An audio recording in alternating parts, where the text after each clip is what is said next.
안녕하세요. 좋은 아침입니다. 갈릴리의 길, 예수님의 발자취를 따라서 오늘 20번째고요. 벳세다, 특별히 어부의 마을, 벳은 집, 마을, 세다는 어부라는 뜻인데요.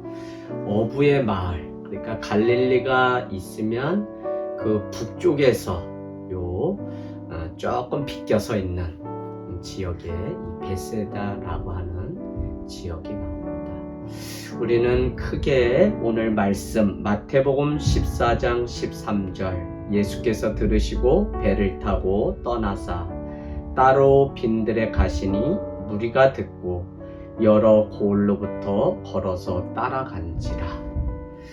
우리가 구약과 신약에 헤롯이 등장하기까지 400년의 침묵의 시간이 있었다는 것을 우리는 잘 알고 있습니다. 예수 그리스도의 오심을 말씀하신 약속, 구약이었다면 드디어 말씀하신 이가 오셨다고 하는 성취의 부분이 신약 안에 기록되어 있습니다. 그럼에도 불구하고 나라를 잃은 이스라엘에게는 예수라고 하는 그 메시아가 오셔서 통치자가 되어주시고 모든 것들을 전복시키고 새로운 왕으로 등극할 것 같았지만 예수님의 걸어가신 길은 그렇지 않았다는 것입니다.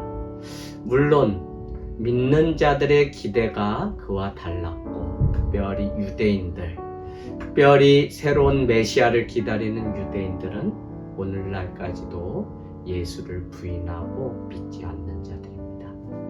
우리는 이 갈릴리라고 하는 이 바닷가, 특별히 사복음서는 갈릴리 바다, 그럼에도 불구하고 지중해를 건너갔다 온 선교사였던 누가는 게네사렛 호숫가라고 누가복음 5장은 기록하고 있습니다. 여러분, 큰 것을 보면 작은 것은 아무것도 아닙니다. 큰 것을 보면 그것보다 작게 되면 다 그것은 호수에 불과하게 보이죠. 그래서 마태복음, 또 마가복음, 요한복음은 갈릴리 바닷가, 또 게네사렛 호숫가, 또 디베랴 바닷가라고 부르는 그 부분을 누가는 유독 호수라고 불렀다는 것입니다. 우리가 예수 그리스도의 은혜를 경험하고 그의 발자취를 따라가는데 주님의 그 은혜와 사랑이 얼마나 큰지를 보게 되면 우리가 주님을 따라가면서 만나는 많은 문제들은 다 호수같이 작게 보이고 그냥 잔잔한 파도일 뿐 더 이상 우리를 삼키려고 하는 바닷물들 같지 않다는 것입니다. 그럼에도 불구하고 현실은 디베리우스라고 하는 헤롯의 안티파스가 지배하던 이 갈릴리 전 지역은 이방인의 그늘진 도시였지만 사실은 진짜 이방인이었던 로마 사람들이 와서 짓밟았던 폭군의 도시입니다.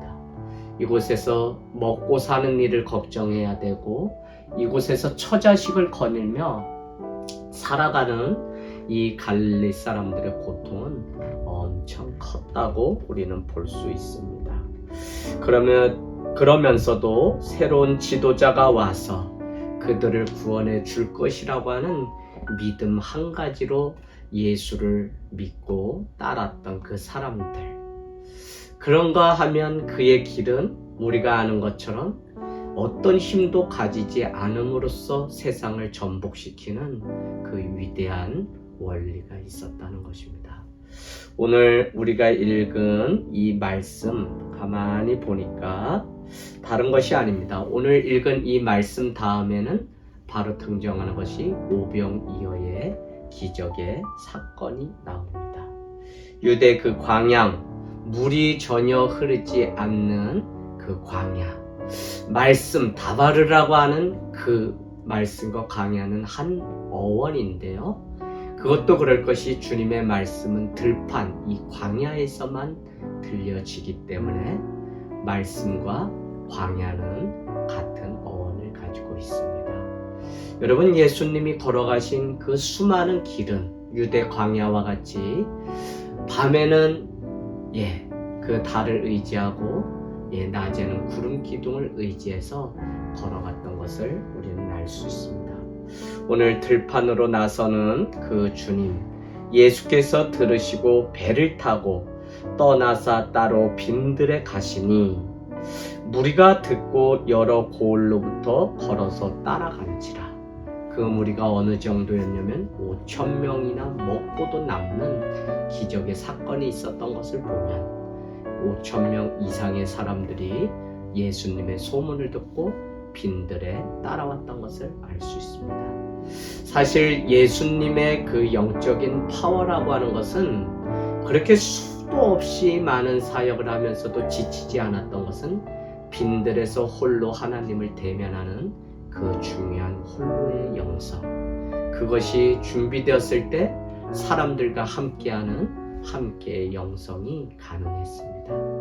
저는 코로나를 보내면서 어쩌면 지금이야말로 우리가 공동체의 이름으로 모이는 일이 너무 중요하다는 것을 오히려 확인하고 배우는 동시에 나 개인이 단독자로 하나님 앞에 섰을 때 어떤 믿음의 사람으로 빈들 들판에 오늘 예수님과 같이 아무도 없는 그곳에서 하나님의 음성을 듣고 하늘의 능력으로 공급받아야 할지 다시 한번 생각해 보게 됩니다.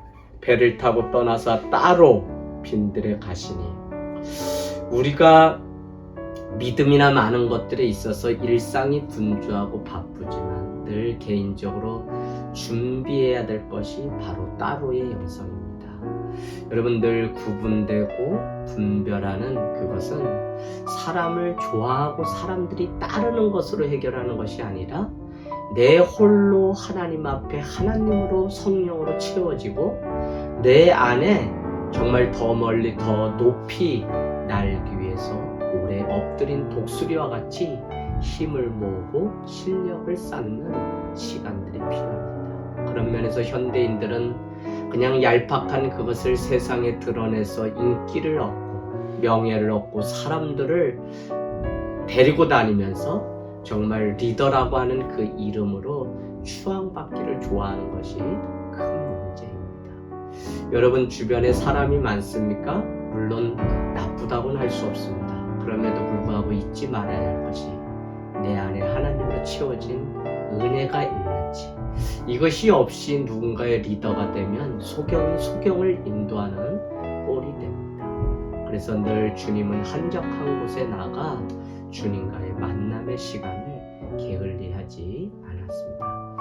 저도 개인적으로 이렇게 많은 시간들을 보내고 많은 사람들을 섬기고 또 초교파적으로 많은 사람들을 만나지만 개인적으로 새벽에 일어나 홀로 하나님 앞에 독대하는 시간이 있었고 또 문학을 전공하고 외롭고 고독한 그 시간을 본래적으로 좋아하는 사람이었기 때문에 전도사 그 시절에 남보다 공부를 더 하고 실력을 쌓고 준비했던 시간이 있습니다. 물론 그럼에도 불구하고 사람들은 계속적으로 인정해주고 사람들 앞에 설 수 있는 기회를 줬지만 때로는 그것조차도 내가 멀리하고 물러서서 하나님 앞에 실력을 쌓는 일들이 있었습니다.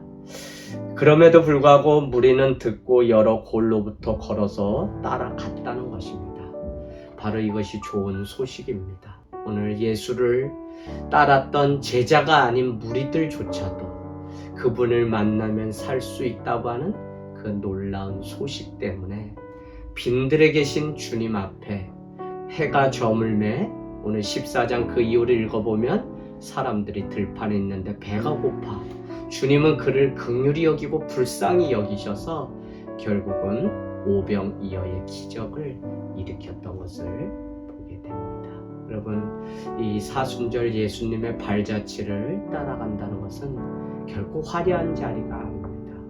우리가 세상에 인기를 얻고 내가 더 많은 것을 누리고 더 많은 것을 얻기 위해서 신앙생활하는 것이 아니라 주님의 뜻, 주님이 걸어가셨던 그 발자취를 따라가는 그 삶의 목적을 놓치지 않고 끝까지 완주할 수 있는 우리의 실력을 준비하는 시간이 바로 사순절이 되기를 원합니다. 현대를 살아가는 우리에게 있어서 가장 큰 배고픔이라고 하는 것은 사실은 관계의 배고픔입니다. 관계가 끊어지고 관계가 어려워서 힘들어합니다.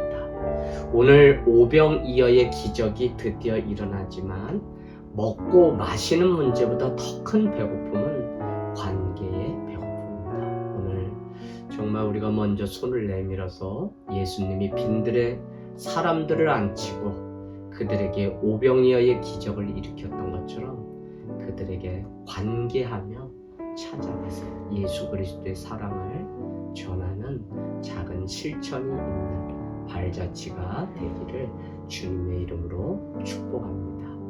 광야입니다. 빈들입니다. 그러나 끝까지 완주해서 광야에서만 들려지는 주님의 말씀으로 승리하는 하늘 땅의 식구들이 되기를 주님의 이름으로 축복합니다.